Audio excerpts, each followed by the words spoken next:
పాటలో కూడా 2 రకాల మనుషుల గురించి పాడుకున్నాం. अभी हमने जो गीत गाए हैं उसपे 2 तरह के लोगों के विषय में गीत गाए हैं।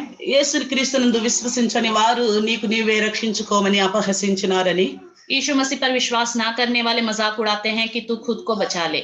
అలాగే యేసుక్రీస్తును అనుకరిస్తూ కన్నీరు కాస్తూ ఆయన బాధను చూస్తున్న ఆ స్త్రీలను గురించి కూడా పాడుకున్నాం. और यीशु मसीह के दुख परेशानियों को देखकर रोते हुए रहने वाले उन स्त्रियों को भी हमने देखा है। అయితే ఈ దినం మనం సిలువ ధ్యానంలో ఉన్నవారం ఏ స్థితిలో ఉన్నాము? దూషించే స్థితిలో ఉన్నామా? ఆయన మన కోసం భరించిన భారాన్ని బట్టి పశ్చాత్తాప హృదయంతో కన్నీరు కార్చే వారిలాగా ఉన్నామో కూడా ఆలోచన చేసుకోవాలి. तो आज के दिन हमें सोचना है कि हमारी हालत कैसी है, हम कैसे हैं, निंदा करने वाले हैं या प्रभु के उस बलिदान को देखकर पश्चाताप करने वाले हैं, अपने पापों को मानने वाले हैं। కాబట్టి రండి దేవుని వాక్యాన్ని ధ్యానించుకుందాం. तो आइए प्रभु के वचन को ध्यान करेंगे। మనం ఏ స్థితిలో ఉంటే దేవుణ్ణి చూసి లేక యేసయ్య శిలువ మరణాన్ని చూసి మనం నిజంగా ఆయన దుఃఖము ఆయన బాధల్లో పాలిభాగస్తులుగా ఉంటాము, हम किस हालत को देखकर यीशु मसीह के क्रूस के उस दुखों में शामिल हो जाते हैं, ఆ విధానాన్ని నేర్చుకుందాం. उस तरीके को आज के दिन हम सीखेंगे।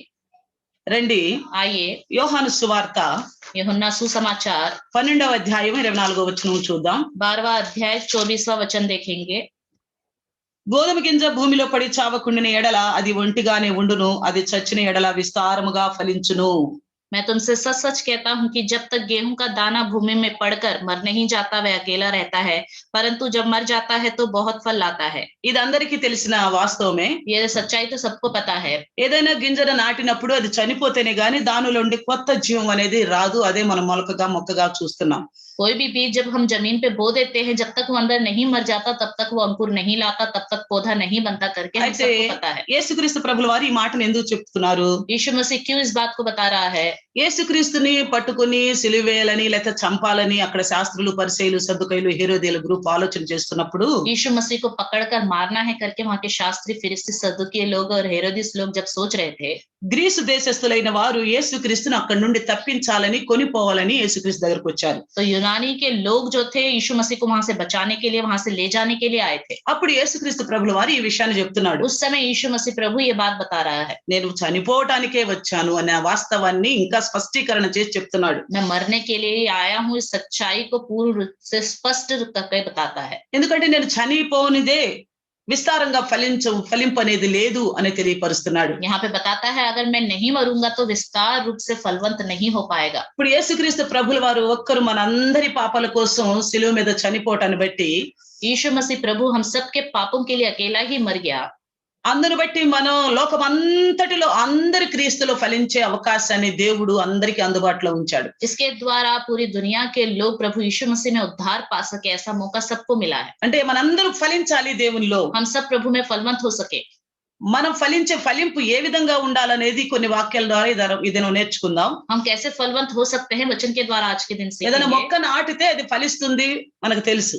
एक पौधा अगर उसको बोया जाए तो फलवंत होता है, पता है। అలాగే విత్తనం కూడా. और इसी तरह बीज भी। అలాగా యేసు మన కోసం చనిపోయాడంటే మనం నా కోసం చనిపోయాడు అనుకున్న ప్రతి ఒక్కళ్ళు కూడా యేసులో ఫలించాలి. यीशु मसीह मेरे लिए मर गया है जो कोई कहता है वो यीशु मसीह में फलवंत होना चाहिए।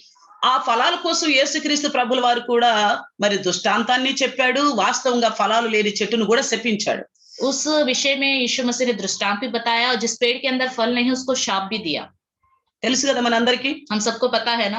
లూకా సువార్త 13వ అధ్యాయం 6వ వచనంలో చూస్తేనేమో, लूका सुसमाचार 13 अध्याय 6वें वचन में देखे, ఆ చెట్టు అంజూరపు చెట్టు ఆ ద్రాక్ష తోట మధ్యలో ఉండి ఫలాలు లేకుండా ఉన్న కారణం చేత దాన్ని నరికేస్తానంటున్నాడు. अंजीर का पेड़ दाखलता के पेड़ों के पास है और फलवंत नहीं होता, उसमें फल नहीं है करके उसको काट डालने को कहता है। అలాగే మత్తయి సువార్త 21:18-19 వచనాల్లో చూస్తేనేమో, इसी तरह मत्ती 21, 18, 19 में देखे तो అక్కడ అంజూరపు చెట్టుని చూసి ఆకులు కొనుక్కి ఉండటం చూసి యేసుక్రీస్తు పండ్లు వెతకడానికి పోతే పండ్లు లేని కారణం చేత ఆ చెట్టును శపించగా అది ఎండిపోయింది. अंजीर का पेड़ दिखा, वहां पे गया, पत्ते ही हैं, फल नहीं है, इसलिए यीशु मसीह ने उसे शाप दिया और वो सूख गया। అంటే ఒక చెట్టు ఉన్నది అంటే అది ఫలింపు కలిగినప్పుడే అందరి దృష్టి ఆకర్షించబడుతుంది, అందరికి కూడా అది ఉపయోగదాయకంగా ఉంటుంది. एक पेड़ है, अगर वो फलवंत होगा, उसमें फल होंगे, सब उसकी ओर आकर्षित होंगे और सबके लिए वो लाभदायक भी होगा। అట్టి ఫలాలనే దేవుడు మనలో చూడాలని ఆశపడుతున్నాడు. ऐसा फल प्रभु हमारे अंदर भी चाहता है। అందుకే రోమిలకు రాసిన పత్రికలో కూడా इसलिए रोमियो की लिखी पत्री में भी పౌలు గారు 1వ అధ్యాయం 13వ వచనంలో చూస్తే पौलुस पहला अध्याय 13वें वचन में कहता है, देखेंगे, అక్కడ మీలో ఫలము చూడాలని, ఫలాన్ని పొందుకోవాలని మీ దగ్గరకు వచ్చాను అని చెప్పి తెలియపరుస్తున్నాడు. तुम्हारे अंदर फल होना है इसलिए मैं तुम्हारे पास आया हूं करके कहता है। మీలో కూడా 13వ వచనంలో సగం నుండి చూస్తే మీలో కూడా ఫలమేదైనను పొందవలనని అనేక పర్యాయములు మీ యొద్దకు రావాలనుకున్నాను. मैंने बार बार तुम्हारे पास आना चाहा कि जैसा मुझे दूसरी अन्य जातियों में फल मिला वैसे ही तुम में भी मिले। అంటే దేవునికి ఇష్టానుసారమైన ఫలములు మనలో కలిగి ఉంటే అవి దేవుడు చూడాలని ఆశపడుతున్నాడు. प्रभु की इच्छा के अनुसार के फल अगर हमारे अंदर होंगे तो प्रभु वो देखने की इच्छा रखता है। ఎందుకంటే ఈ ఫలింపు కలిగిన చెట్టు అనేక మందిని ఆకర్షించబడి అనేక మందికి అనేక విధాలుగా ఉపయోగదాయకంగా ఉంటుంది. क्योंकि जो फलवंत पेड़ होता है बहुत लोगों को आकर्षित करता है और बहुत लोगों के लिए तरह तरह के लाभ कारण बनता है। అయితే మనం దేవుని కోసం ఫలించాలి. हमें प्रभु के लिए फलवंत होना चाहिए। మనము ఫలింపు అంటే మనందరికి కూడా చాలా ఇష్టమే. फलवंत होना हम सबको बहुत पसंद है। ఫలింపు అంటే ఏ విషయాల్లో? किस किस विषय में? లోకపరమైన ఆస్తి అంతస్తుల విషయాల్లో, संसार के धन संपत्ति के विषय में, ఆరోగ్య విషయంలో, तबीयत के विषय में, సంతాన విషయంలో, बच्चों के विषय में, ఉద్యోగాల విషయంలో, नौकरी के विषय में, పిల్లల చదువుల విషయంలో, बच्चों की पढ़ाई के विषय में, ఇంట్లో అన్ని విధాల ఫలింపుతో కలిగిన ఆశీర్వాదం కావాలని అందరూ కోరుకుంటాం. घर में हर तरह का फलवंत आशीर्वाद होना है करके सब चाहते हैं। ఇక్కడ యోహాను సువార్త 15వ అధ్యాయంలో కూడా యేసుక్రీస్తు ప్రభుల వారు ఫలింపు కలిగిన వారికి ఉండే ఆశీర్వాదాల గురించి కూడా తెలియపరుస్తున్నాడు. यहाँ पे यूहन्ना सुसमाचार 15वें अध्याय में जो फलवंत होते हैं उनको कैसा आशीष मिलता है उसके बारे में बताया है। ఆ ఫలింపులో ఉన్న వాళ్ళు గనక ఏది అడిగినా అది అనుగ్రహించబడుతుందని చెప్తున్నాడు. जो फलवंत होते हैं कुछ भी मांगे वो उनको मिल जाता है करके भी कहा है। అంటే వాగ్దానం చేస్తున్నాడు, ఖచ్చితంగా నాలో ఉన్న వాళ్ళు ఫలిస్తారు, వాళ్ళు అడిగింది నేను ఇస్తాను.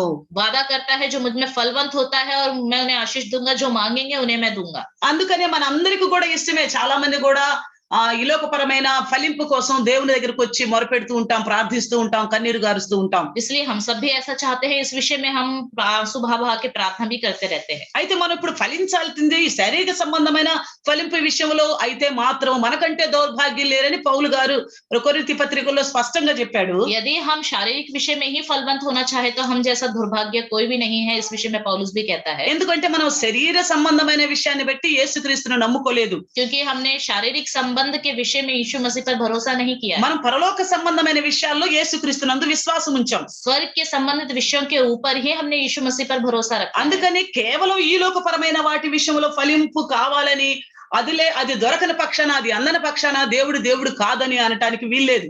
सिर्फ संसार की जरूरतें पूरे होने के लिए जब प्रभु से मांगे अगर वो नहीं मिले तो प्रभु की निंदा करना वो प्रभु ही नहीं है, ऐसा नहीं होना चाहिए। అందుకే రోమీయులకు రాసిన పత్రికలో इसलिए रोमियो की लिखी पत्रिका में 7వ అధ్యాయంలో చూస్తే 7वें अध्याय में देखें ఇక్కడ ఏ రకమైన ఫలము మనకు కలిగి ఉండాలో కూడా చెప్తున్నాడు. किस तरह का फल हमारे अंदर होना चाहिए बताता है। ఇక్కడ అంటున్నాడు 4వ వచనంలో 7:4లో 7:4 में कहता है, మనము దేవుని కొరకు ఫలము ఫలించునట్లు हम परमेश्वर के लिए फल लाएं। మృతుల్లో నుండి లేపబడిన క్రీస్తు అను వేరొకని చేరుటకై మీరును ఆయన శరీరం ద్వారా ధర్మశాస్త్ర విషయమై మృతులైతిరి. तुम भी मसीह की देह के द्वारा व्यवस्था के लिए मरे हुए बन गए हो। దేనికోసం అంట? किस लिए? దేవుని కొరకు ఫలం ఫలించటానికి, परमेश्वर के लिए फलवंत होने के लिए। మనం దేవునిలో ఫలించాలని యేసుక్రీస్తు మృతుడై తిరిగి లేచాడు. हम परमेश्वर में फलवंत हो जाए करके यीशु मसीह मर गया और जी उठा। అదే అంటున్నాడు, గోధుమ గింజ చనిపోతే గాని అది ఫలించదు అని. इसलिए कहता है कि गेहूं का दाना अगर नहीं मरेगा तो फलवंत नहीं होगा। ఇప్పుడు యేసుక్రీస్తు ఎందుకు చనిపోయారు? अब यीशु मसीह क्यों मर गया? మన పాపాల ప్రాయశ్చిత్తం కోసం చనిపోయారు. हमारे पापों के प्रायश्चित के लिए मर गया। అలాగే మన రోగాల కోసం దెబ్బలు తిన్నాడు అనేది మనకు తెలుసు. हमारे रोगों के लिए उसने मार खाई करके भी हमें पता है। అయితే ఈ దినం ఇక్కడ మనకు నేర్పుతున్న పాఠం ఏంటంటే పరిశుద్ధాత్మ దేవుడు लेकिन पवित्र आत्मा आज के दिन हमें क्या सिखाता है? ఆయన ఎందుకు చనిపోయి మృతులో నుండి లేచాడు? वो क्यों मरकर मृतकों में से जी उठा? దేవుని కొరకు మనం ఫలించాలి. परमेश्वर के लिए हमें फलवंत होना है। ఎంతమంది దేవుని కోసం ఫలించాలని ఆశపడతారు చెప్పండి? कितने लोग परमेश्वर के लिए फलवंत होने की इच्छा रखते हैं बताइए? అందరం కూడా సహజ సిద్ధంగా లోకానుపరమైన ఆ ఫలింపు కలిగిన జీవితాన్ని కోరుకుంటాం కానీ దేవుని కోసం ఫలించాలి అన్న ఆలోచనలు మనకు ఉండవు. सिर्फ संसारिक तौर पे फलवंत होना है, शारीरिक रूप से फलवंत होना है करके सोचते हैं, लेकिन प्रभु के विषय में फलवंत होना है करके नहीं सोचते।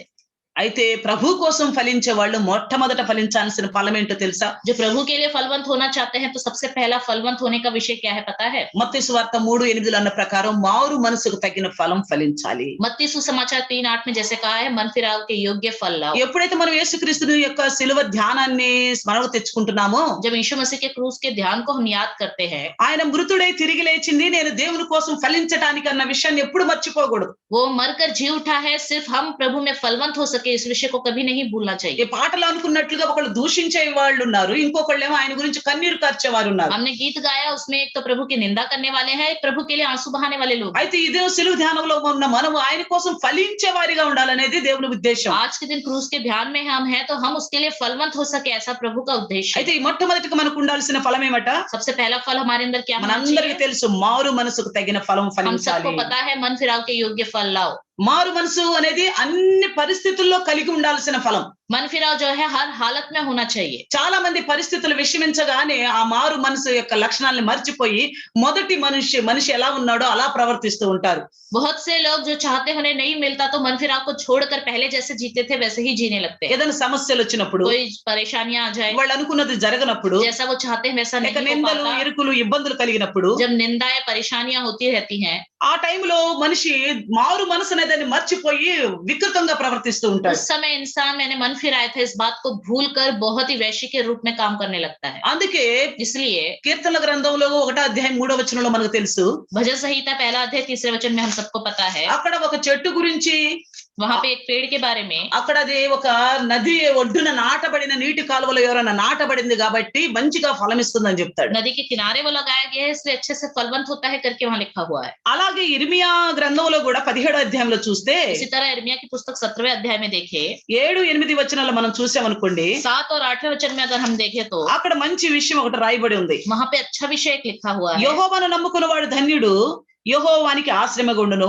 వాడు జలముల యొద్ద నాటబడిన చెట్టు వలె ఉండును, అది కాలువల ఓరను దాని వేళ్లు తన్నును, వెట్ట కలిగినను దానికి భయపడదు, దాని ఆకు పచ్చగా ఉండును, వర్షం లేని సంవత్సరమున చింత నొందదు, కాపు మానదు. హల్లెలూయా. धन्य है वह पुरुष जो यहोवा पर भरोसा रखता है, जिसने परमेश्वर को अपना आधार माना हो। वह उस वृक्ष के समान होगा जो नदी के किनारे लगा हो और उसकी जड़ जल के पास फैली हो। जब धूप होगी तब उसको ना लगेगी, उसके पत्ते हरे रहेंगे और सूखे वर्ष में भी उनके विषय में कुछ चिंता न होगी, क्योंकि तब भी फलता रहेगा। హల్లెలూయా. हालेलुया। అంటే ఎప్పుడెప్పుడు కూడా ఫలిస్తుందంట ఈ చెట్టు. कब कब ये पेड़ फलवंत होता है? వెట్ట కలిగినా గాని భయపడదట.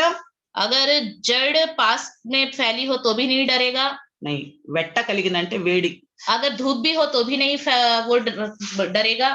ఆ బంధు కారణం చేత అది పచ్చగానే ఉంటుందంట, ఆకులు వాడిపోకుండా. उसके पत्ते हमेशा हरे भरे रहेंगे। వర్షం లేని సమయంలో కూడా చింత పడదంట, కాపుగా వస్తుందట. बारिश भी ना हो तो भी चिंता नहीं करेगी, वो जरूर उसमें फल लगते रहेंगे। కానీ మనం ఎలా ఉంటాం? लेकिन हम कैसे रहते మన हैं? పరిస్థితులు అనుకూలంగా, సంతోషంగా, ఆరోగ్యంగా, మంచిగా ఉంటేనేమో దేవుణ్ణి కలిగి ఉంటాం, దేవుని కొరకే ఫలించాలని ఆశపడతాం. जब हमारे जीवन में हर तरह का सुख आनंद होता है तब प्रभु में बढ़ने की कोशिश करते हैं, प्रभु में जीने की कोशिश करते हैं। ఏదైనా శోధన సమస్యలు వచ్చినప్పుడు దేవుడు నాకు ఎందుకు ఇలా చేశాడు, అసలు దేవుడు ఉన్నాడా, ఉంటే ఎందుకు ఇలా జరుగుతుంది అని యాష్టపోతుంటాం దేవుని మీద. जब कोई दुख परेशानी आ जाती है तो हम परमेश्वर के विरुद्ध बोलने लगते हैं, क्या परमेश्वर है तो उसने ऐसा क्यों किया?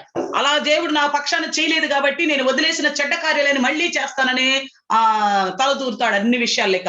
मैंने जैसा चाहा वैसा परमेश्वर ने मेरे जीवन में नहीं किया, इसलिए जो बुरे काम पहले करता था उन्हीं बुरे काम में वो शामिल हो जाता है। చాలా మంది చూడండి, बहुत लोगों को देखिए, ఏదన్నా బాధేసింది అనగానే సంఘానికి విరుద్ధంగాను, దేవునికి విరుద్ధంగాను, కుటుంబానికి విరుద్ధంగాను ప్రవర్తిస్తారు. कोई भी दुख परेशानी उनके जीवन में आ जाए तो कलीसिया के विरुद्ध, परमेश्वर के विरुद्ध, परिवार के विरुद्ध कार्य करने लगते हैं। కానీ నిజంగా మనం ఫలించాలి అంటే लेकिन सच में अगर हमें फलवंत होना है तो మనకు ఒకటి ముఖ్యంగా అవసరం. एक चीज हमारे जीवन में जरूर होनी चाहिए। అందుకే ఆ ఫలింపు గురించి చెప్పినప్పుడు యెహోవా ధర్మశాస్త్రాన్ని దివారాత్రులు ధ్యానించేవాడు ధన్యుడు అన్నాడు. उस फलवंत के विषय में कहते समय कहता है, यहोवा की व्यवस्था को दिन रात पढ़ने वाला, ध्यान करने वाला धन्य है। ఇక్కడ మనం హోషేయ పుస్తకము 14వ అధ్యాయం 8వ వచనం చూస్తే, यहाँ पे होशे की पुस्तक 14 अध्याय 14వ అధ్యాయము 8వ వచనం చూస్తే 8वां वचन देखें, ఇక్కడ ఏమంటాడంటే, ఎఫ్రాయిము నా వల్లనే నీవు ఫలించదవు అంటాడు. यहाँ पे कहता है, अब्राहम तू मेरे द्वारा ही फल लाया है। నా వల్లే అంటే मेरे द्वारा ही मतलब ఇప్పుడు దేవుని వల్ల మనం ఫలించాలి అంటే परमेश्वर के द्वारा अगर हमें फलवंत होना है तो దేవుడు ఏమై ఉన్నాడు? परमेश्वर कौन है? దేవుడు వాక్యమై ఉన్నాడు. परमेश्वर वचन है, మనందరికీ తెలుసు. हम सबको पता है। వాక్యమై ఉన్న దేవుణ్ణి అంటే వాక్యాన్ని మనం కలిగి ఉన్నాం అనుకోండి, अगर वचन में अगर हम बने रहेंगे तो వాక్యం మనల్ని నడిపిస్తుంది అనుకోండి, वचन हमें चलाएगा तो వాక్యం మనల్ని బ్రతికింపజేస్తుంది అనుకోండి, वचन ही हमें जीवित रख रहा है तो వాక్యమే మన పాదాలకు దీపంగాను మన మార్గాలకు వెలుగుగా ఉన్నదనుకోండి, वचन ही हमारे पाँव के लिए ज्योति, हमारे मार्ग के लिए ज्योति होगा तो వాక్యమే మన ఆలోచనల్ని స్థిరపరుస్తుంది అనుకోండి, वचन ही हमारे सोच को स्थिर करेगा तो వాక్యమే మనకి మంచి ఏదో చెడ్డేదో తెలియపరుస్తుంది అనుకోండి, वचन ही हमें अच्छा क्या है बुरा क्या है बताएगा तो మనం ఆ వాక్యాన్ని బట్టి నడిచినప్పుడు నిజంగా మనం ఫలించే వారిగా ఉంటాం. उस वचन के द्वारा जब हम चलते रहेंगे तभी हम फलवंत होंगे। అంటే ఇప్పుడు మనం ఫలించాలి అంటే వాక్యం అనేది మనకు తెలిసి ఉండాలి. అందుకే అంటున్నాడు ఎఫ్రాయిం అంటే అర్థం ఫలించడు కొమ్మ అని. अगर हमें फलवंत होना है तो वचन हमें पता होना चाहिए, क्योंकि एप्रेम जो है फलवंत डाली है। అయితే ఎఫ్రాయిం కూడా ఎప్పుడు ఫలిస్తాడట? एप्रेम भी कब फलवंत होगा? ఆ మాటకు అర్థము ఫలించు కొమ్మ అని ఉన్నప్పటికీ उसका नाम का अर्थ फलवंत डाली है, फिर भी ఏమంటున్నాడు? నా వల్లనే నీవు ఫలించదవు.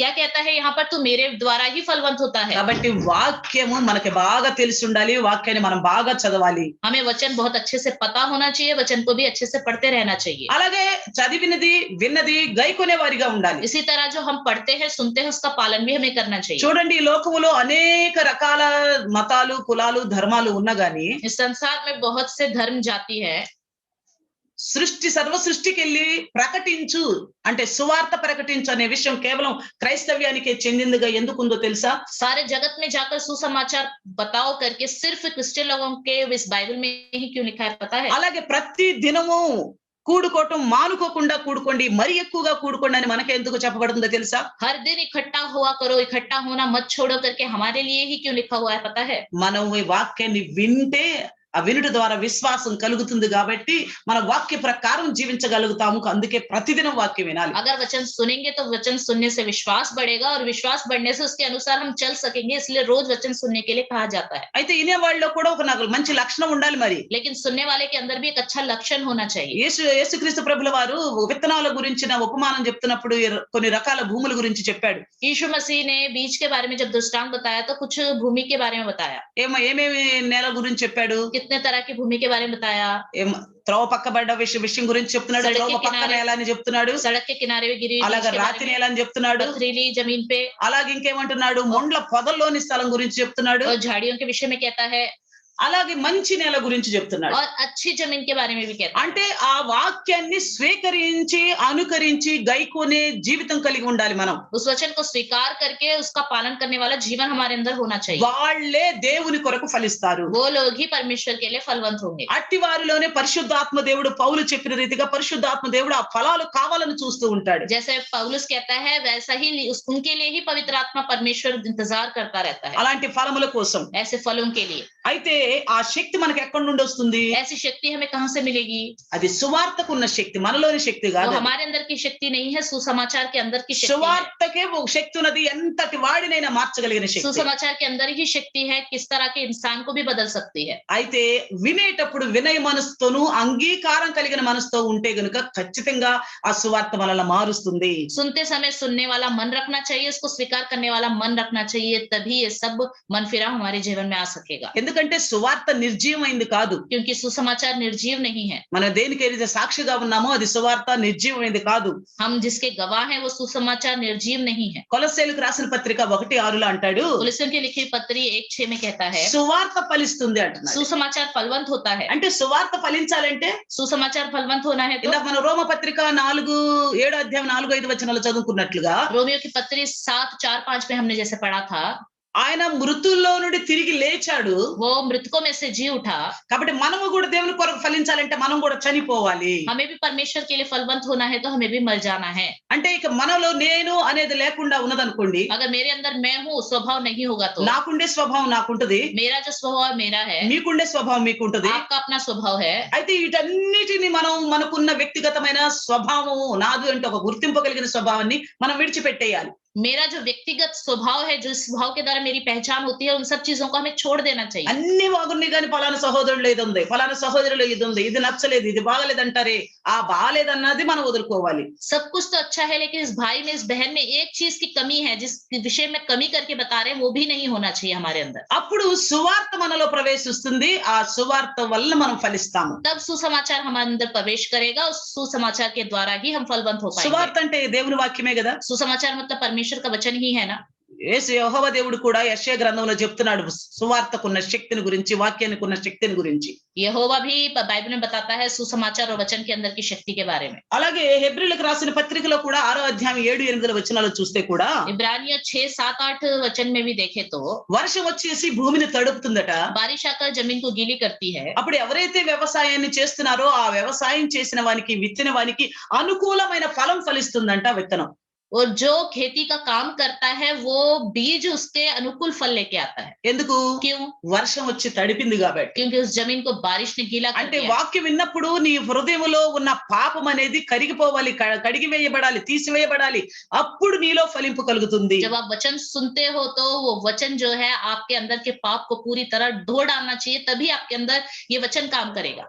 అదే సువార్తకున్న శక్తి, यही सुसमाचार की शक्ति అదే है, వాక్యానికి ఉన్న శక్తి, यही वचन की शक्ति है। అది యెషయా గారు చెప్పిన రీతిగానే పరిశుద్ధాత్మ దేవుడు హెబ్రీ పత్రికలో కూడా రాయిస్తున్నాడు. यशायाह को जैसे पवित्र आत्मा ने बताया, वही बात यहाँ इब्रानियों में भी लिखा हुआ है। అందుకే इसलिए మనం ఫలించాల్సిన కొన్ని ఫలాలు తెలుసుకుందాం. हमें फलवंत होना है, उन फलों को हम जानेंगे। నేను ధ్యానం చేస్తున్నప్పుడు నా దృష్టికి కొన్ని ఫలాలు కలిగినాయి. ఆ ఫలాలను మీతో పంచుకోవాలనుకుంటున్నాను. जब मैं ध्यान कर रही थी, मेरी नजर में कुछ फल आए, उन फलों के बारे में मैं आपको बताना चाहती हूँ। యాకోబు పత్రిక याकूब की लिखी पत्री 3వ అధ్యాయము 3 अध्याय 17వ వచనంలో చూస్తే 17 वचन में अगर देखें, పైనుండి వచ్చు జ్ఞానము మొట్టమొదట పవిత్రమైనది, తరువాత సమాధానకరమైనది, మృదువైనది, సులభముగా లోబడినది, కనికరముతోను మంచి ఫలముతోను నిండుకొనినది, పక్షపాతమైనను వేషధారైనను లేనిదనై ఉన్నది. जो ज्ञान ऊपर से आता है वह पहले तो पवित्र होता है, फिर मिलनसार, कोमल और मृदु भाव और दया और अच्छे फलों से लदा हुआ और पक्षपात और कपट रहित होता है। అంటే ఇక్కడ మంచి ఫలము అనే ఒక ఫలాన్ని చూస్తున్నాం. यहाँ पे अच्छा फल हम एक देख रहे हैं। ఈ మంచి ఫలం ఎక్కడి నుండి వచ్చింది? ये अच्छा फल कहाँ से आया है? భూమి మీద నీతిమంతుడు లేడు, మంచివాడు లేడు, ఒక్కడ కూడా లేడని వాక్యం చెప్తుంది. पृथ्वी पर कोई धर्मी इंसान नहीं, कोई अच्छा नहीं, एक भी नहीं करके वचन कहता है। అయితే పైనుండి వచ్చే జ్ఞానము ద్వారా, అనగా దేవుడు పరలోకమందు ఆసీనుడై ఉన్నాడు, అక్కడ నుండి ఒక జ్ఞానాన్ని పంపించాడు. ऊपर से जो ज्ञान आता है, मतलब स्वर्ग में विराजमान है परमेश्वर, उसके पास से जो ज्ञान आता है, ఆ జ్ఞానం యేసుక్రీస్తు అని కొరింథీ పత్రికలో మనం చూస్తున్నాం. वो ज्ञान यीशु मसीह है। कुरिन्थियों की लिखी पत्रिका में हम देखते हैं। తెలుసు కదా, 1వ అధ్యాయము 1 కొరింథీ 24వ వచనం. पहला कुरिन्थियों 1 अध्याय 24 वचन में लिखा है, सबको ఆ पता है। జ్ఞానం ఎలాంటిదట? वो ज्ञान कैसा है? అంటే ఇట్లా మనలో ఉండాల్సిన మంచి ఫలంలోని కొన్ని లక్షణాలు, ఒక మంచి ఫలం ఉందంటే అందులోని లక్షణాలు చూద్దాం. हमारे अंदर अगर कुछ अच्छे फल है तो उसके लक्षण हम देखेंगे। అన్నిటిని కలిపే మంచి ఫలం అంటారు. उन सबको मिला के ही अच्छा फल बोलते हैं। ఏమేమి ఉండాలి? పవిత్రత ఉండాలి, क्या होना चाहिए? पवित्रता होनी चाहिए, సమాధానం ఉండాలి, मिलनसार वाला स्वभाव होना चाहिए, మృదువైన మాటలు కలిగి ఉండాలి, अच्छी अच्छी बातें होनी चाहिए, సులభంగా లోబడే వారిగా ఉండాలి, जल्दी से झुकने वाला स्वभाव होना चाहिए, కనికరముతో నిండి ఉండాలి, दया से भरा हुआ होना चाहिए, పక్షపాతం లేకుండా, बिना पक्षपात के, వేషధారణైనా లేకుండా ఉండాలి. कोई भी कपट नहीं होना चाहिए। ఇదే మంచి ఫలం, మనలో నిండుకొని ఉండాల్సిన ఫలం. यही अच्छा फल जो हमारे अंदर भरा हुआ होना चाहिए। ఈ ఫలాలను జ్ఞాపకం చేసుకుని మనం చర్చించుకుంటున్నాం కాబట్టి వీటిని రాసుకుని ఖాళీ సమయంలో నాలో ఉన్నాయా లేదని పరీక్షించుకుందాం. आज के दिन इन फलों के विषय में हम बात कर रहे हैं, तो खाली समय में आप अभी लिखकर देखिए कि मेरे अंदर ये है या नहीं। అంటే మంచి ఫలము, मतलब अच्छा फल। మా యాకోబు పత్రిక 3:17. याकूब की पत्री 3:17। అలాగే మనం ఇంకొకటి ఫలం కూడా చూస్తాం, ఆత్మ ఫలము. एक और फल हम देखते हैं, आत्मिक फल। అది మనందరికి తెలిసినదే సహజంగా. वो सब तो हम सबको पता है। గలతీయులకు రాసిన పత్రిక 5వ అధ్యాయం 22వ వచనంలో చూస్తాం. गलतियों 5वां अध्याय 22वें वचन में हम देखते हैं, ఆత్మ ఫలమేమనగా ప్రేమ, సంతోషము, సమాధానము, దీర్ఘశాంతము, దయాళత్వము, మంచితనము, విశ్వాసము, సాత్వికము, ఆశా నిగ్రహము. आत्मा का फल प्रेम, आनंद, शांति, धीरज, कृपा, भलाई, विश्वास, नम्रता और संयम। ఇక్కడ ఈ ఆత్మ ఫలము అనేది మనలో ఉందంటే ఇక్కడ ఉండాల్సిన 9 లక్షణాలు మనలో ఉండాలి. अगर आत्मा का फल हमारे अंदर है तो यहाँ पे जो 9 फल बताए गए ये हमारे अंदर होने चाहिए। ఇవన్నిట్లో ఏ ఒక్కటి తక్కువైనా గానీ అది ఆత్మ ఫలం అంటానికి వీలుండదు. इनमें से एक की भी कमी हो गई तो उसको आत्मिक फल नहीं बोलेंगे। ఇందాక చూసాం మనం మంచి ఫలం అనేదాన్ని. ఆ మంచి ఫలంలో ఏ ఒక్కటి తక్కువైనా గానీ ఆ ఫలం మంచిది కాదు. अभी हमने पहले देखा अच्छे फल, अगर उन अच्छे फल में से भी एक की भी कमी हो गई तो वो अच्छे फल हमारे अंदर नहीं है। ఇప్పుడు ఎవరు ఫలము? अभी कौन है फल? ఎవరు ఫలించాలని యేసయ్య చనిపోయాడు? कौन फलवंत होने के लिए यीशु मसीह मर गया? ఎవరు ఫలించాలని ఆయన నాటబడ్డాడు భూమిలో. कौन फलवंत हो सके करके वो पृथ्वी में बोया गया? ఎవరు ఫలించాలని ఆయన మృతుడయ్యాడు. कौन फलवंत होने के लिए वो मृतक हो गया? ఎవరి కోసం ఎదురు చూస్తున్నాడు పరిశుద్ధాత్మ దేవుడు? किसके लिए पवित्र आत्मा परमेश्वर इंतजार कर रहा है? ఎవరు ఫలించాలని? कौन फलवंत होने के लिए? విన్నాం పౌలు గారి ద్వారా, మీలో ఆ ఫలం పొందుకోవాలని నేను మీ దగ్గరికి చాలా సార్లు రావాలనుకున్నాను पौलुस అంటున్నాడు. के द्वारा हमने सुना है तुम्हारे अंदर वो फल हो करके मैं तुम्हारे पास बहुत बार आना चाहता हूँ. కాబట్టి इसलिए అలాగే ఇక్కడ ఆత్మ ఫలంలో కూడా మనం చక్కగా కంఠస్థం చేసి ఫటాఫట్ చెప్పేస్తాం ఈ 9 విషయాల్ని. आत्मिक फल के विषय में याद रखकर फटाफट इन 9 बातों को हम बता देते हैं. మరి మనలో ఈ ప్రేమ, సంతోషం, సమాధానం, దీర్ఘశాంతం, దయాళత్వం, మంచితనం, విశ్వాసం, సాత్వికం, ఆశా, నిగ్రహం అనే ఉన్నవా? प्रेम, आनंद, शांति, धीरज, कृपा, भलाई, विश्वास, नम्रता, संयम, ये सब हमारे अंदर है क्या? ఇందులో ఏది తక్కువైనా గానీ, ఏది కొదువైనా గానీ మనలో ఆత్మ ఫలం లేదు. इनमें से एक चीज की भी कमी हमारे अंदर हो गई तो हमारे अंदर आत्मिक फल नहीं है. మనం బజార్కి వెళ్ళినప్పుడు ఏం చేస్తాం? हम जब मार्केट जाते हैं क्या करते हैं? అన్ని రకాల ఫలాలు తీసుకోవాలని ఆశ ఉంటుంది కదా. हर तरह के फल लेने की इच्छा हमारे अंदर होती है. వీలైనట్టు వరకు అన్ని తీసుకొని రావడానికే ప్రయత్నం చేస్తాం. हो सके तो सब तरह के फल ही लेके आने की कोशिश हम करते हैं. అది చూపులకి బాగుండాలని చూస్తాం, वो देखने के लिए भी अच्छा होना चाहिए करके అది देखते हैं. రుచికరంగా ఉండాలని చూస్తాం, वो बहुत स्वादिष्ट होना चाहिए करके भी ध्यान देते हैं. మన రాబడిలో మనకు వచ్చే విధంగా ఉండాలని కూడా చూస్తాం. हमारा जितना खर्चा है उसी के अंदर वो आ जाए करके भी ध्यान देते हैं. అలాంటి ఫలాలను మనం వెతుక్కుంటాం, అవునా కదా? ऐसे फलों को हम ढूंढते हैं, है ना? అలాగే దేవుడు కూడా మనలో అలాంటి ఫలాల కోసం వెతుకుతూ ఉంటాడు. इसी तरह प्रभु भी हमारे अंदर ऐसे फलों के लिए ढूंढता रहता है. సో మనలో గనుక దేవుడు చూడాలనుకున్నాడు అనుకోండి మంచి ఫలము, అందులో ఆ మంచిలో ఉండాల్సిన కనికరమో లేదనుకోండి, अगर समझ लीजिए अच्छे फल प्रभु हमारे अंदर देखना चाहता है, उनमें से एक दया हमारे अंदर नहीं है, तो అది ఎన్నుకోబడదు దేవుని చేత. तो परमेश्वर के द्वारा चुने नहीं जाएंगे. అలాగే ఆత్మ ఫలములో కూడా ఒక్క విషయం మనలో లేదనుకోండి. आत्मिक फल में से एक फल हमारे अंदर नहीं है.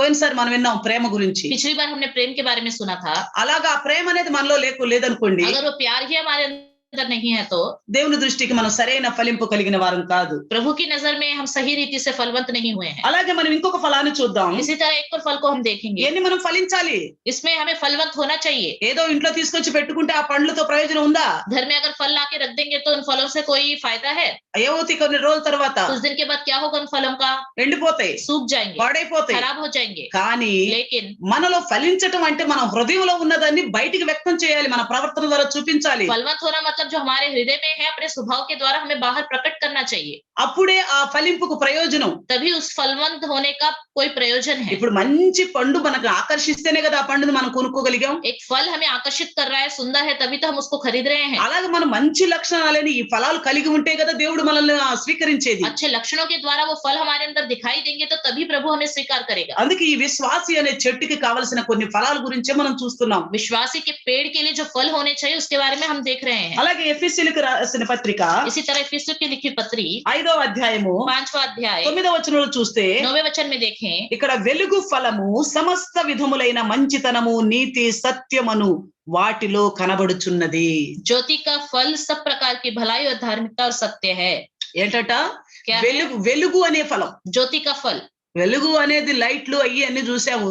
ज्योति में लाइट, इन सब चीजों को हम देखते हैं. సూర్యుల్లోను చంద్రుల్లోను లేక నక్షత్రాల్లో వెలుగు చూస్తాం. सूर्य, तारा, चांद में भी हम ज्योति देखते हैं. అయితే మనలో వెలుగు ఫలం ఉండాలంట. लेकिन हमारे अंदर भी ज्योति का फल होना चाहिए. అంటే దేవుని వైపు నుండి మనకు కలపడుతున్న ఆ ప్రత్యక్షత, పరిశుద్ధత లేక ఆ ప్రకాశం అనేది మనలో కూడా ఆ తేజస్వి కనిపించాలనేది దేవుని ఉద్దేశం. प्रभु की ज्योति और प्रकाश हमारे अंदर दिखाई देनी है करके प्रभु का उद्देश्य है. దాని గురించి ఏమంటున్నాడు? इसके लिए यहाँ क्या कहता है? వెలుగు ఫలము సమస్త విధములైన మంచితనము, జ్యోతి का- నీతి, సత్యమును వాటితో కనబడుచున్నది. ज्योति का फल सब प्रकार की भलाई और धार्मिकता और सत्य है. అంటే మంచితనములోను, నీతిలోను, సత్యము ఈ మూడు కలిగి ఉండటాన్ని బట్టి మనలో వెలుగు కనిపిస్తుంది. भलाई, धार्मिकता और सत्य होगा तो ये तीनों होने से ही हमारे अंदर ज्योति दिखाई देगी. సత్యం అనగా వాక్యం మనకు తెలుసు. सच्चाई मतलब वचन है, हमें पता है. నీతి అనగా యేసుక్రీస్తునందు విశ్వాసం ఉంచటమే నీతి అని మనకు తెలుసు. धार्मिकता मतलब प्रभु यीशु मसीह पर विश्वास रखना ही धार्मिकता है, हमें पता है. మనకు ఉండాల్సిన మంచితనం అనే ఫలం ఏంటో కూడా ఇందాక చూసాం. हमारे अंदर भलाई का कौन सा फल होना चाहिए वो भी हमने देखा. ఇవన్నీ కలిస్తేనే వెలుగు ఫలం. ये तीनों मिले तभी ज्योति का फल है. అందుకంటున్నాడు యేసుక్రీస్తు ప్రభులు కూడా నేను లోకానికి వెలుగై ఉన్నాను इसलिए అంటున్నాడు. यीशु मसीह भी कहता है मैं जगत की ज्योति हूँ.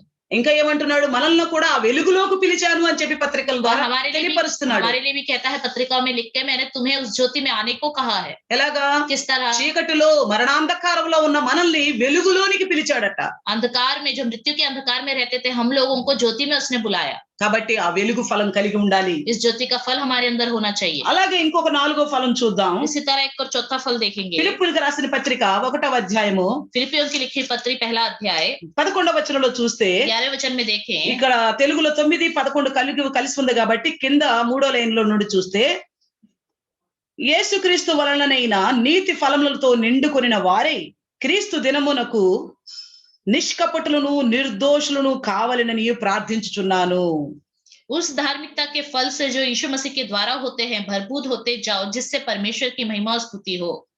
నిష్కపటను నిర్దోషులు కావాలని 9 నుండి 11 వచనాల మధ్యలో హిందీలో కనిపించవచ్చు.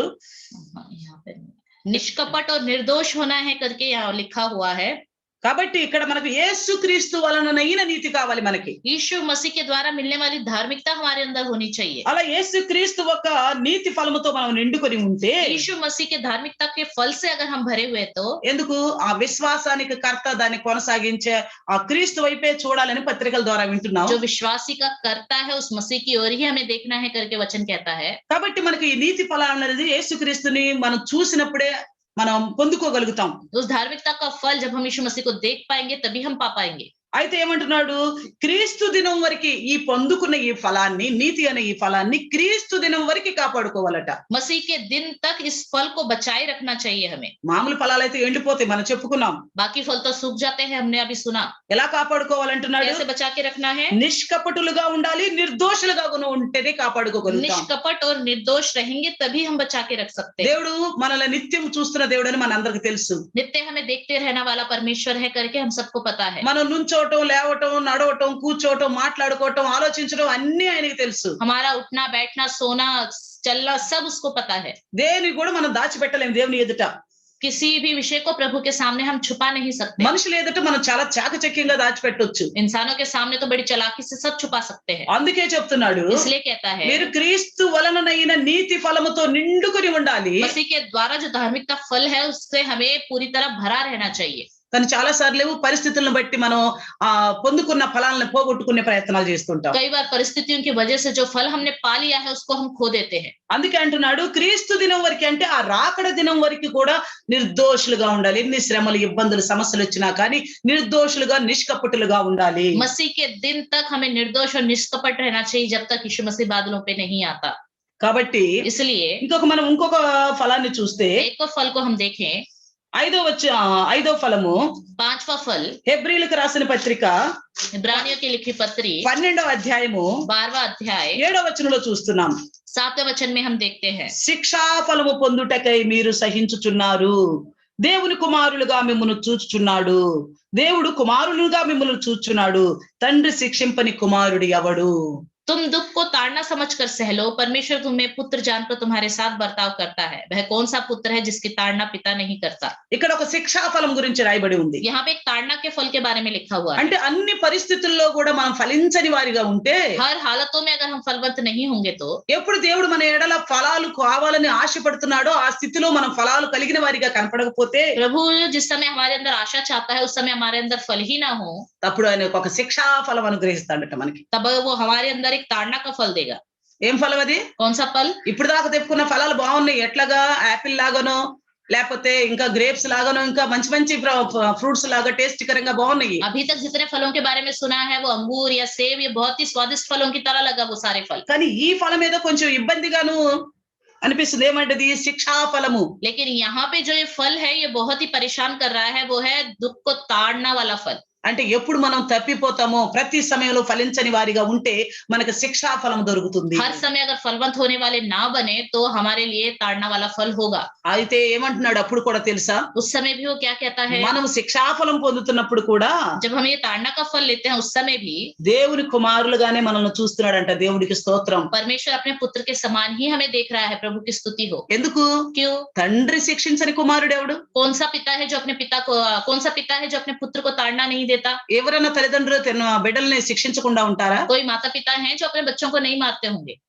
మీరు దెబ్బలు తిన్నారు आपने भी मार खाया తల్లిదండ్రులతో, अपने माता पिता से, మీరు మీ పిల్లలను కూడా కొడుతున్నారు और కదా. आप भी अपने बच्चों को मारते हो. వాళ్ళు సరైన తల్లిదండ్రులే, మనము సరైన वो भी తల్లిదండ్రులే. अच्छे माता पिता है, हम भी अच्छे माता సో पिता हैं. మార్గం తప్పిపోతున్నప్పుడు మనల్ని క్రమంలో పెట్టడానికి కూడా దేవుడు శిక్షా ఫలం అనేది ఒకటి ఉంచాడు. जब हम मार्ग से भटक जाते हैं, हमें सही मार्ग में लाने के लिए परमेश्वर ताड़ना वाला फल भी देता है. అయితే దేవుని చేతిలో పడటం బహు భయంకరమైన వాక్యం సెలవిస్తుంది. प्रभु का वचन कहता है उसके हाथ में गिरना बहुत ही भयानक है. కాబట్టి ఆ శిక్షా ఫలం అంటే ఆ స్థితికి చేరకుండా ఉండాలని దేవుడి సమయంలో మనతో మాట్లాడుతున్నాడు. उस ताड़ना के फल में हम ना पहुंचे, इसलिए इस समय प्रभु हमसे बातें कर रहा है. ఒకవేళ ఏదైనా ఈ పరిస్థితుల్లో నీకు అనిపిస్తుంది అనుకో, నా జీవితం చాలా భయంకరంగా ఉంది, ఏంటి ప్రభు అన్నప్పుడు నువ్వు ఆలోచించే ఏదైనా దేవునికి వ్యతిరేకమైనది నీలో ఉంటాను బట్టే ఈ పరిస్థితులు వచ్చినాయేమో. अगर आपको लगता है मेरी हालत इतनी भयानक है, क्या प्रभु मेरे अंदर क्या ऐसी कमी है, पहचानो जिसकी वजह से आपके जीवन में ये आया है. ఇది ఒకవేళ శిక్షా ఫలం ఏం కాదు కదా నీకోసం. ये आपके लिए कोई ताड़ना वाला फल तो नहीं है. తండ్రి మిమ్మల్ని శిక్షిస్తున్నాడేమో ఆలోచన చేసుకో.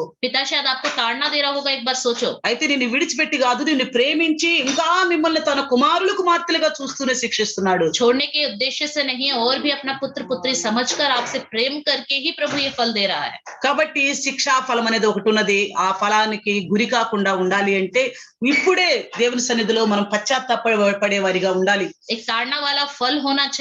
अगर उसमें हमें सहभागी नहीं होना चाहिए तो हमें ध्यान से रहना चाहिए. తండ్రి శిక్షిస్తాడు, దేవుడు శిక్షిస్తాడు అనే సత్యాన్ని మర్చిపోవద్దు. पिता ताड़ना देता है, इस बात को मत भूलो. ఎందుకు? क्यों? మన కోసం తన కుమారుణ్ణి ఇంత భయంకరమైన మరణానికి అప్పచెప్పాడంటే, ఎంత ఆశ పెట్టుకుంటే మన కోసం యేసయ్యను అప్పచెప్పాడు. हमारे खातिर ही अपने पुत्र को उसने इस तरह इस दुनिया में सौंप दिया. तो कितना प्यार करता है परमेश्वर हमसे. అలాంటి పరిస్థితుల్లో మనం తప్పిపోయో దేవునికి విరుద్ధంగానో లోకానుసారంగా ఉన్నాము అంటే మరి శిక్షకు గురి కాకుండా ఉంటామా? तो ऐसे विषय में अगर हम प्रभु से भटक जाए तो क्या परमेश्वर के क्रोध में नहीं हम आएंगे? ఆలోచన చెయ్యండి. सोचिए. ఎవరైనా బిడ్డల విషయంలో వాళ్ళు తప్పిపోతున్నప్పుడు చూడండి, ఒక పిల్లలే ఉన్నారనుకోండి, మంచిగా చదివించాలి, వాళ్ళ భవిష్యత్తులో ఒక మంచి స్థితికి తీసుకురావాలని ఆలోచన చేస్తాం.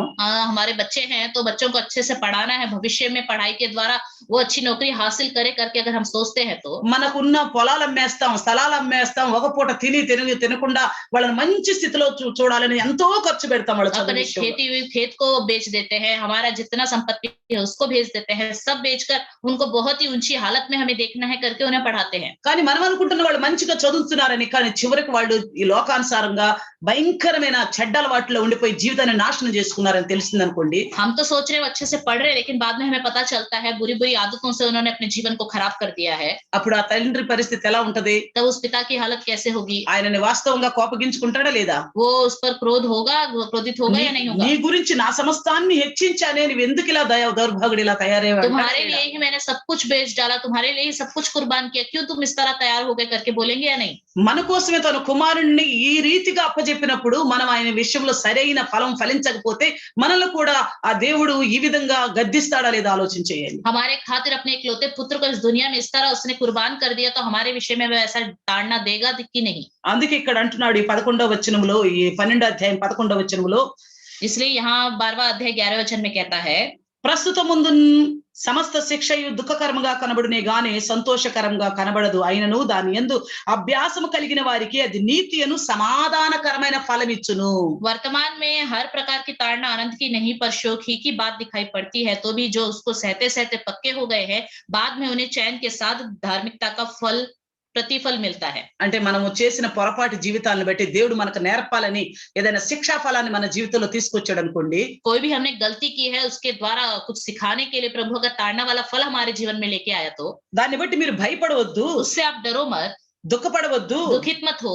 మనమంట ఎలా ఉండాలంట, దాని యందు అభ్యాసం కలిగి ఉంటే సమాధానకరమైన ఫలం కలిగి ఉంటాము అంటున్నాడు. अगर उसका अभ्यास हम करते रहेंगे तो हमारे अंदर शांति का फल आ जाएगा. అభ్యాసం అంటే ఏంటి? अभ्यास मतलब क्या మనం है? పరీక్షించుకున్నప్పుడు ఈ ప్రస్తుతం కలిగిన ఈ దుఃఖం, ఈ బాధ, లేక ఈ చింత, ఈ ఇబ్బందులు ఎందుకు అనేది మనకు అర్థమైనప్పుడు మనం సరి చేసుకోవటం అభ్యాసం. जब हमारे जीवन में अभी जो दुख परेशानी ये क्यों आई है कर इस पर ध्यान दे, तो तब हम अपने जीवन में सब कुछ ठीक कर सकते हैं. దానికి అప్పుడు అంటున్నాడు సమాధానార్థమైన ఫలము ఫలించుతామంట. उसके लिए कहता है कि हम शांति वाला फल पाएंगे। అంటే ఈ దుఃఖకరమైన పరిస్థితుల్లో కూడా ఫలింపు ఉందంట. इस दुख के समय में भी फल मिलेगा, ఈ ఇబ్బందుల సమయంలో కూడా ఫలింపు इस ఉందంట. परेशानी के समय में भी फल मिलेगा। దాన్ని బట్టి నమ్ము, इस पर आप भरोसा रखो, విశ్వాసం ఉంచు, विश्वास रखो, ప్రార్థించు, प्रार्थना करो, ఖచ్చితంగా నువ్వు ఫలం పొందుకుంటావు. जरूर आप फल पाओगे। ఎప్పుడు దేవునికి ఇష్టానుసారంగా ఉన్నప్పుడు, जब प्रभु की इच्छा के अनुसार रहोगे तभी। దేవునికి విరుద్ధమైన వాటిని గ్రహించుకొని పరీక్షించుకొని విడిచిపెట్టినప్పుడు, परमेश्वर के विरुद्ध क्या क्या है अपने अंदर पहचान कर उसको छोड़ोगे तब। అందుకే అంటున్నాడు. ఇంకొక ఫలం గురించి చూద్దాం లాస్ట్ గా. इसलिए कहता है एक और आखिरी फल के बारे में भी हम ఈ देखेंगे। రోమా పత్రిక 7వ అధ్యాయంలో रोमियो की लिखी पत्री 7वां अध्याय में 5వ వచనంలో ఇంకొక ఫలం చెప్తున్నాడు. 5वें वचन में एक और फल क्या दिखाता है। దేవుని కోసం ఫలించాలని మనం కూడా ఆయన కోసం మృతులు అవ్వాలి అని చెప్పి ఆయన నిమిత్తం మృతులైన వారిగా ఉండాలని 7:4లో చూసాం. परमेश्वर के लिए फलवंत होने के लिए उसके खातिर हमें मृतक बनना है करके हमने देखा।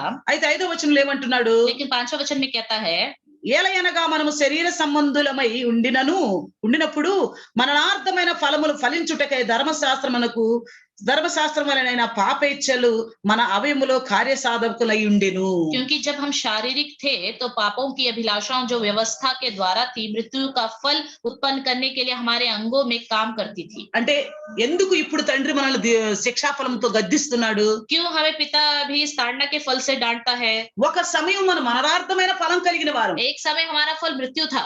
ఏంటది? क्या वो? పాపం వలన వచ్చు జీతం మరణం అని पापों के మనకు द्वारा जो मिलती है मजदूरी और मृत्यु हमें पता है ना। రోమా 6:23లో रोमियो 6:23 में। అలాగే ఇప్పుడు అంటున్నాడు. ఏమంటున్నాడంటే उसी तरह भी क्या कहता है, ఒకప్పుడు మనం మరణార్థమైన ఫలం ఫలించిన వాళ్ళం. एक समय मृत्यु का फल था हमारे जीवन మనకు में, మారు మనసు లేదు, हमारे अंदर मन फिराव नहीं, పశ్చాత్తాపం లేదు, पश्चाताप नहीं, మన దేవుని కోసం ఫలించాలన్న ఆశ లేదు. प्रभु के लिए फलवंत होना है करके आशा नहीं, మనం ఏ స్థితిలోనైనా దేవుని కోసం నిలబడాలని మనకు తెలియదు. किसी भी हालत में प्रभु के लिए खड़ा होना चाहिए करके हमें पता नहीं। మన శరీర సంబంధమైన విషయాలు నెరవేర్చుకున్న సమయంలో మరణార్థమైన ఫలం ఫలించాం. अपने शारीरिक संबंध चीजों को पूरा करने के समय में हमने मृत्यु का फल खा लिया। అది ఒకప్పుడు జరిగిపోయిన విషయం. वो सब तो एक पहले हो चुका था। ఇప్పుడు దేవుల్లో మంచిగా ఫలింపు జీవితం కలిగి ఉన్న ఈ సమయంలో, प्रभु में अभी अच्छा जीवन है, अच्छा फलवंत जीवन है इस समय में, అనగా మారు మనసు అనే ఫలం కలిగిన ఈ సమయంలో मन फिराव वाला फल इस समय में, ఇప్పుడు ఆ మరణార్థమైన ఫలం ఫలించడం ఎంతవరకు సబబో చెప్పండి. इस समय भी मृत्यु के फल में के द्वारा फलवंत होना कितनी गलत बात है, देख అప్పుడు लीजिए। శిక్షా ఫలం పొందుతామా లేదా? तो वो ताड़ना का फल हमें मिलेगा या नहीं मिलेगा? అందుకే సాదృశ్యాలుగా ఈ 2 సాదృశ్యాలు యేసుక్రీస్తు ప్రభుల వారు మనం తెలియపరిచారు. यीशु मसीह ने हमें 2 सादृश्य बताए। పండ్లు కనబడని కారణం చేత అంజూరపు చెట్టును శపించాడు. अंजीर के पेड़ में फल नहीं दिखाई दिया, उसको शाप दे दिया। స్థలాన్ని ఆక్రమించుకుంది గాని ఫలవంతంగా లేని కారణం చేత ఆ చెట్టును నరికేస్తానంటున్నాడు. उसने जगह को घेर लिया, उसमें फल नहीं है इसलिए इस पेड़ को काट डालो करके कहता है। యేసుక్రీస్తు ప్రభుల వారు చనిపోయింది మన కోసం మనం ఫలించాలని. यीशु मसीह मर गया हमारे लिए ताकि हम फलवंत हो మనం सके। దేవుని కోసం ఫలించాలని దేవుడు యేసుక్రీస్తును మృతుడిగా చేశాడు అనే వాక్యాన్ని మనం రోమా 7:7లో చూసాం. रोमियो 7 में हमने देखा प्रभु में फलवंत हो इसलिए परमेश्वर ने अपने इकलौते पुत्र को इस दुनिया में भेज दिया हमारे खातिर बलि होने के लिए। ఫలవంపు దేని ద్వారా సాధ్యం అవుతుంది? फलवंत होना किससे हो सकता है? ఎఫ్రాయిము నీవు నా వలనే ఫలించెదవు, एफ्राइम तू मेरे द्वारा ही फलवंत हुआ అనగా है, నా వాక్యమే నిన్ను ఫలింపజేస్తుంది. मेरा वचन ही तुम्हें फलवंत करेगा। వాక్యం విన్నట్లుగా పాటించు. वचन जैसा सुनते हैं वैसे ही पालन करो, అలాగే దేవునికి లోబడు. वैसे ही प्रभु के सामने झुक ఇప్పటి जाओ। పరిస్థితులను బట్టి నీ కలుగుతున్న శిక్షను బట్టి దేవుని సన్నిధిలో పశ్చాత్తాపడు. अभी प्रस्तुत जो आपकी हालत है, जो भी खराब जीवन है उसके विषय में आप पश्चाताप करो। దేవుడు నీతో మాట్లాడతాడు. प्रभु ही आपसे बात करेगा। ఈ శిక్షా ఫలాన్ని సమాధానమైన ఫలంగా ये మారుస్తాడు. ताड़ना के फल को भलाई के फल के रूप में आपके जीवन में बदल देगा। రెండు చిన్న ప్రార్థన చేసుకుందాం. आइए छोटी सी प्रार्थना करेंगे। పరిశుద్ధుడా నీ పాదాలకు వందనాలు తండ్రి, నీకు స్తోత్రములు. पवित्र परमेश्वर आपके चरणों को धन्यवाद, आपकी स्तुति हो। మేము నీ కోసం ఫలించాలన్న ఉద్దేశంతో నీ కుమారుని మా కోసం ఆయన సిలువ మీద ఎక్కించావు ప్రభా, నీకు స్తోత్రం. आपके खातिर प्रभु हम फलवंत हो सके आपके विषय में, इसलिए अपने इकलौते पुत्र को क्रूस पर आपने बलि चढ़ाया, आपकी स्तुति हो। కాబట్టి మేము నిజంగా ఫలించబద్దులై ఉన్నాం ప్రభా. सच में हमें फलवंत होना चाहिए प्रभु। కాబట్టి మాకు మారు మనసు అనే ఫలం అవసరమని, हमें मन फिराव के फल की जरूरत है। వెలుగు ఫలము, నీతి ఫలం, మంచి ఫలము అలో ఉండాలని, ज्योति का फल, धार्मिकता का फल, भलाई का फल, अच्छा फल हमारे अंदर होना है। ఇదిని మాతో మాట్లాడారు. आज के दिन आपने हमसे बातें किया। సమాధానమైన ఫలం కలిగి ఉండాలంటే నువ్వు ఇచ్చే శిక్షా ఫలాన్ని గ్రహించే వారిగా ఉండాలని తెలియపరిచారు. मेल मिलाप शांति वाला